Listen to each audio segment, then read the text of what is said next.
একজন সুন্দরী মেয়েকে বন্দী করা হয়েছে একটি অদ্ভুত যন্ত্রের ভেতরে। যন্ত্রটি মেয়েটির পোশাক খুলতে শুরু করলো। এই সময় যন্ত্রটির আঙ্গুল যেন পিয়ানো বাজানোর মতো পাগলের মতো ছুটে চলল যন্ত্রের নিয়ন্ত্রণ বোর্ডে। মনে হচ্ছিল এই যন্ত্রের আরো একটি গোপন ক্ষমতা আছে। এই দৃশ্য দেখে পুরুষটি আরো জোরে বোতাম টিপতে লাগলো, আর যন্ত্রে বন্দী মেয়েটি ঘেমে একেবারে অবসান্ন হয়ে পড়ল।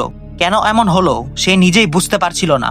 তবে মেয়েটি এত কষ্ট সহ্য করছে দেখে পুরুষটি একবার তার শেষ অস্ত্র ব্যবহার করলো, যার ফলে মেয়েটির মুখে ফুটে উঠল প্রচন্ড যন্ত্রণার ছাপ। কিন্তু ঠিক তখনই একটি অপ্রত্যাশিত ঘটনা ঘটে গেল।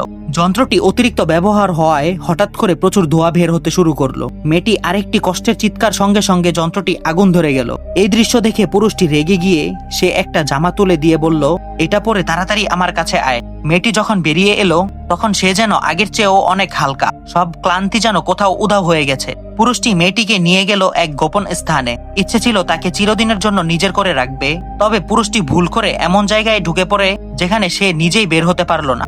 এদিকে মেয়েটি সেই গোপন স্থানের ভিতরে ঢুকে ঠিক যখন মনে হচ্ছিল সে এখানেই হয়তো চিরদিন আটকে থাকবে, ঠিক তখনই ধনবান ব্যক্তি আকাশ থেকে নেমে এলো আর শাওচি নিচে উড়ে পালালো বিভীষিকাময় জায়গা থেকে। অবশেষে মেয়েটি ফিরে পেল তার স্বাধীনতা।